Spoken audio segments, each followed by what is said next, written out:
Hi everyone.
Check out this interview with David Levitin on the Motley Fool podcast, where he discusses Area 47. h2daniellevitin.com/Levin radio/24/1010 motleyfoolmoney.mp3.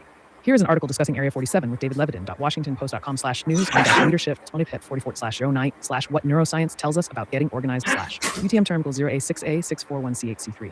Find out more about Area 47 and decision making. The organized mind thinking straight in the age of information overload. Shubash 2-2.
So in this video, we're going to talk about a goal opportunity statement.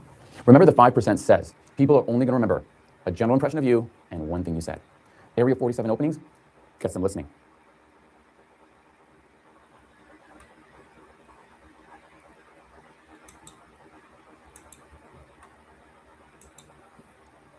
Now, what's the one thing they're going to remember? Why not a goal opportunity statement? And a goal opportunity statement is just this. It is one sentence that summarizes your entire speech, the whole reason you're there to say something. When I was working many years ago in event management, I had a business partner who had the shortest attention span you've ever seen. In other words, he was the stereotypical CEO. You talk to him for more than 30 seconds, he'd be like, and he would always interrupt. If someone started talking like this, he'd be like, hey, just give it to me in a sentence, go ahead. And if you couldn't do it, you didn't know what you were talking about. You weren't prepared enough. And if someone did get through the one sentence, here's the next question he has. What's the number? So what is a goal opportunity statement? This is the perfect formula for a goal opportunity statement. It's by doing action, we achieve benefit over a course of time.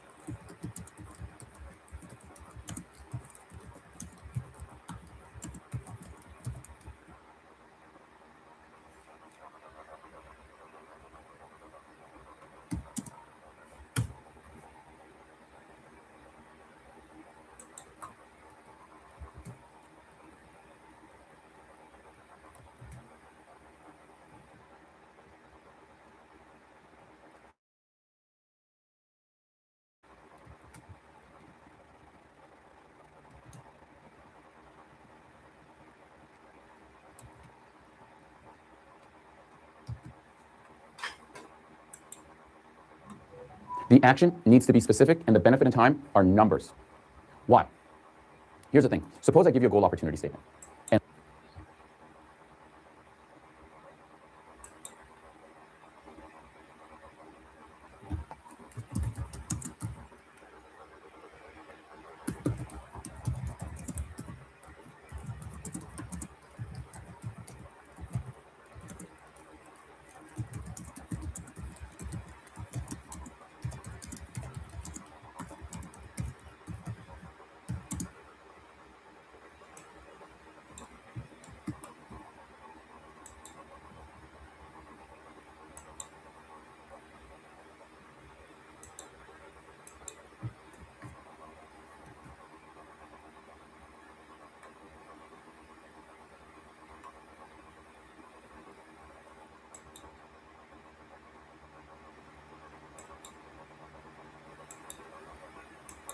And I say something like, the only way for our company to continue growing is by making an app and getting people to register for that app.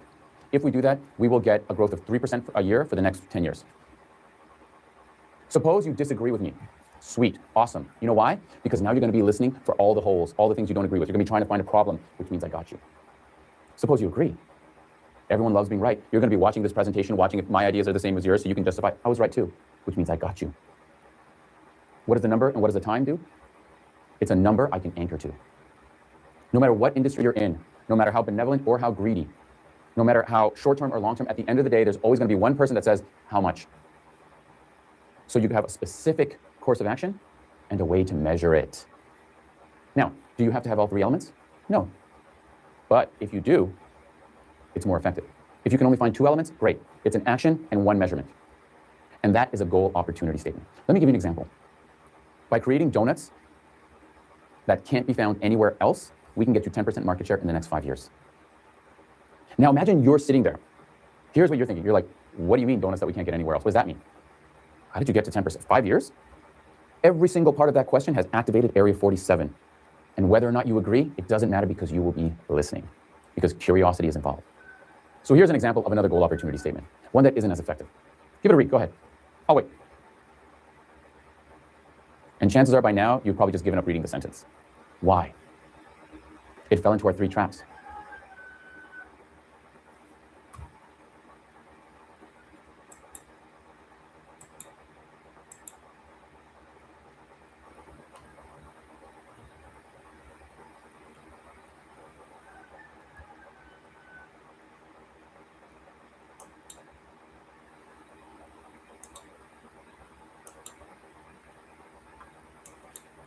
A, way too many details. B, all third person. And C, it's all in businessese. That's why we always have to have specific action and something I can anchor to. And that is how a goal opportunity statement works. It's one sentence with a specific action and then measurement over time.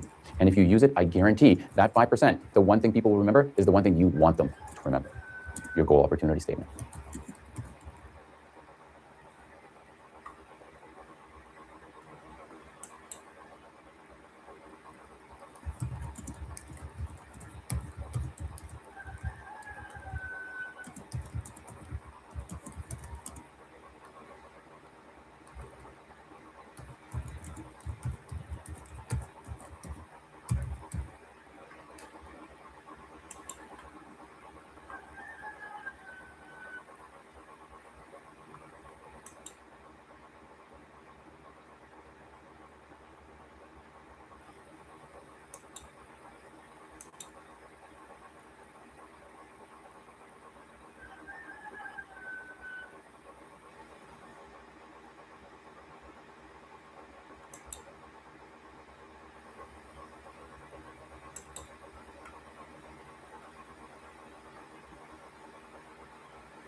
So in this video, we're going to talk about a goal opportunity statement. Remember, the 5% says people are only going to remember a general impression of you and one thing you said. Area 47 openings gets them listening.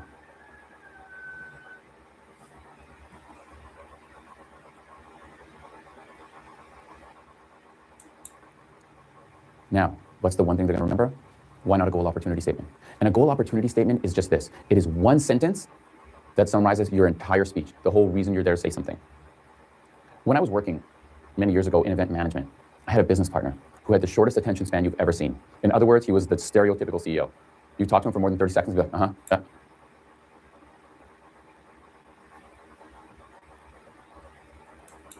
So I lied to you. We didn't actually say, by creating donuts you can't find anywhere else, or by creating unheard of donuts you can't find anywhere else, we can achieve 10% market share in the next 5 years. We actually said, by embracing the irrational. What does embrace the irrational mean? Exactly. That is a no phrase.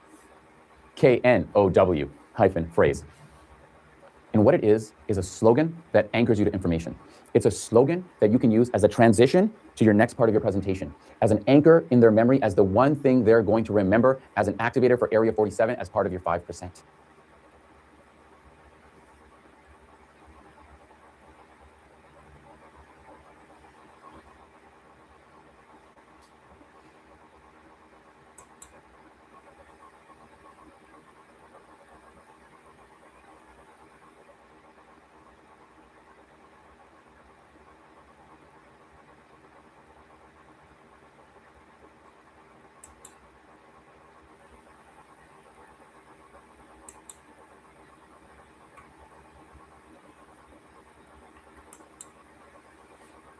We said this, you have a couple of different options. A, you can try and make healthier donuts, less sugar, less fat. B, you could try and make better coffee. Or C, you can embrace the irrational, do something crazy, something unheard of. Here's the thing.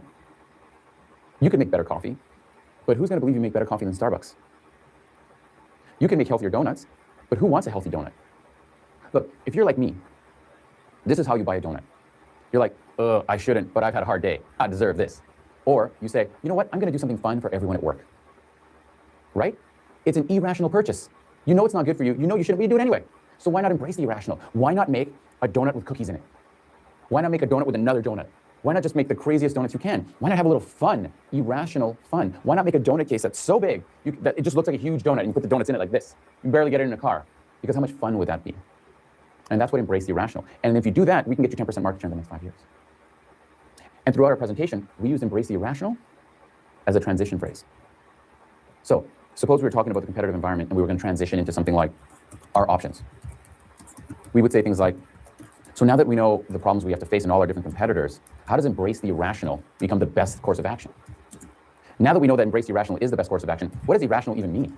We kept bringing up that phrase and connecting it with 10%, 5 years, 10%, 5 years. So at the end of that presentation and the next day, what do you think those people remember? What we wanted them to. Embrace the irrational, crazy donuts, 5 years, 10% market share. And that is how a no phrase works. It's a slogan that anchors you to more information.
So the 5% was a general impression and one thing you said. So far, we have spent all of our time talking about the one thing you said. How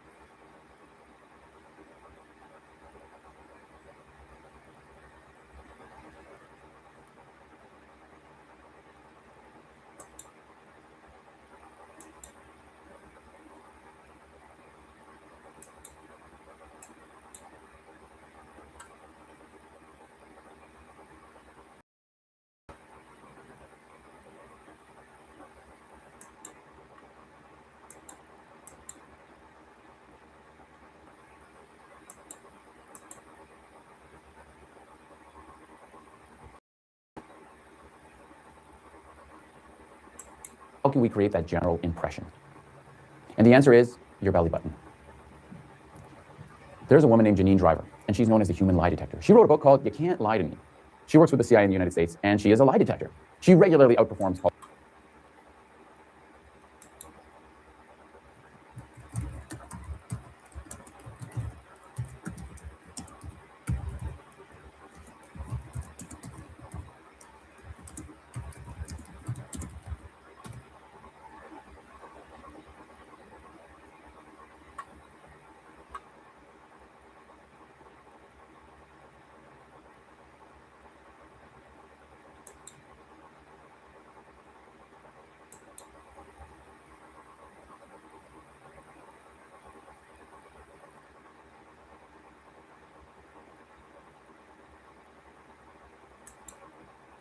polygraph machines. So she said, when people are scared, when people are nervous, just like when you're lying, or when you're speaking in front of people, like on a video conference with all your colleagues from around the world, we will naturally cover up our most vulnerable points. Summarized in the belly button rule. Here's some examples. Here's another one. Here's one from the real world. Who do you think's in charge in that one? Exactly, she is. But here's the thing, you don't know. You have zero context for this conversation. For all you know, they're talking about their favorite kinds of candy. But how quickly did you make that impression? And here's why the belly button rule is so important. The goal is not being nervous. The goal is, how do you make it so that nerves do not affect your delivery? How do you make it so nerves don't affect your first impression? That 5%, that general impression, that thing we make like that. And the answer is the belly button rule. And it's simple to do. Here's how you do it. Wherever you talk, you point your belly button. So if I talk to you over here, I point my belly button. From over here, I point my belly button. That's the belly button rule. You can't let your hands touch each other or any part of your body. And what's going to happen is this. As you're speaking, and this is, imagine if I'm sitting right here, video conferencing with you. As I'm speaking, because I can't keep my hands together, that nervous energy is going to come out like this. And the more I talk, the more I'm going to find my own natural flow. And every now and then, I'm going to forget, I'm going to go like this, but like, wait, can't keep it that way anymore. Got to go back out.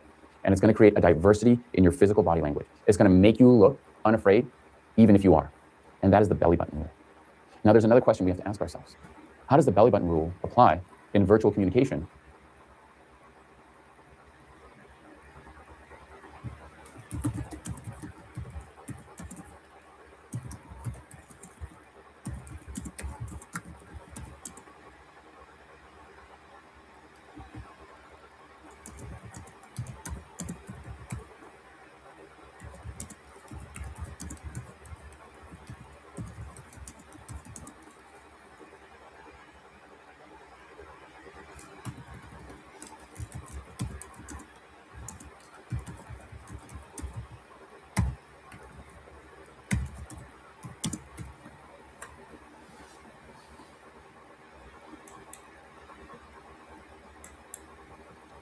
Well, we can't see the other person.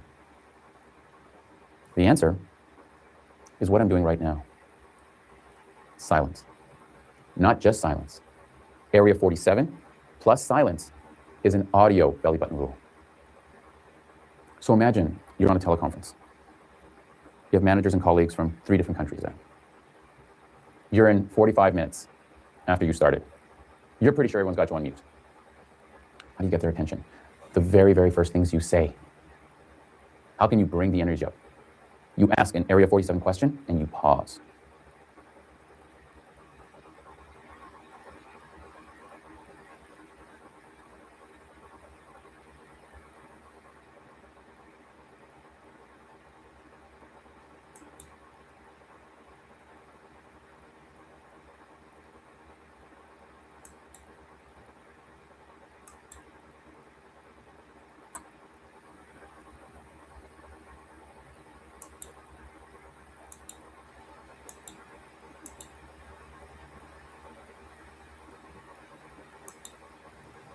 Area 47 creates curiosity. Now, if you add silence to that, it tells people that you are comfortable because you are willing to wait for an answer. Because silence demands attention. Silence communicates importance. Now, if you stumble,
and then there's silence, that means I made a mistake. But if you can ask a provocative question, an Area 47 question, a rhetorical question with silence, it tells the whole room you're unafraid because you're waiting for an answer. It tells the whole room you're okay with them stopping to think about things. That's why silence is an equivalent to the belly button rule. Let me give you an example. I was working with an engineer who had to communicate a new process that they were trying to initiate in a bunch of mines internationally. I asked him how many people are on this teleconference. He said about 150. I said, where are they from? He says, everywhere. Bolivia, China, Russia, Finland, South Africa, but we all use English. I was like, well, what do you need? And he's like, well, these meetings we have are unbelievably boring, but I need them to try and start using this new process, and I don't know how to convince them. I said, does it work? Yeah. I said, all the merits are there. Like everyone, all the merits are there. All the stuff is positive. I just don't know. I only have 5 minutes. What can I do? And I said, the very first thing you say is ask a question that's totally going to surprise them and then wait. So here's what he did. They introduced him and he got on. And this is a new process for basically cleaning ore to better get at the minerals using high pressured water systems. And he said, I love to shower. Right away, there was a pause and then it was like, what? He's like, I love showering. That's where this idea came from. Using high pressure water systems, and right away they all kind of laughed, had this aha moment. It created the energy, it woke everybody up. And he had comments afterwards saying how much people enjoyed the presentation. They could not remember anything about the presentation, but they remembered how much they enjoyed it because of that one first sentence. That is an audio belly button rule. An Area 47 opening with silence, because silence is important. If you were going to write something, wherever you would underline, wherever you put an exclamation point, that's 2 seconds of silence. Because it's important and you want people to remember. And that is how you create a strong general impression. And now you have it. Everything you need. That 5%. No phrases, goal opportunity statements, Area 47 openings. That's going to be the thing, the one thing people remember, the one sentence they're going to repeat to everyone else. And that general impression, that's your belly button rule. That's that, wow, that person really knew what they were talking about. And if you can practice them and use them, every time you speak, you will make an impact, whether it's through video conference, whether it's through audio, or whether it's just you and me talking.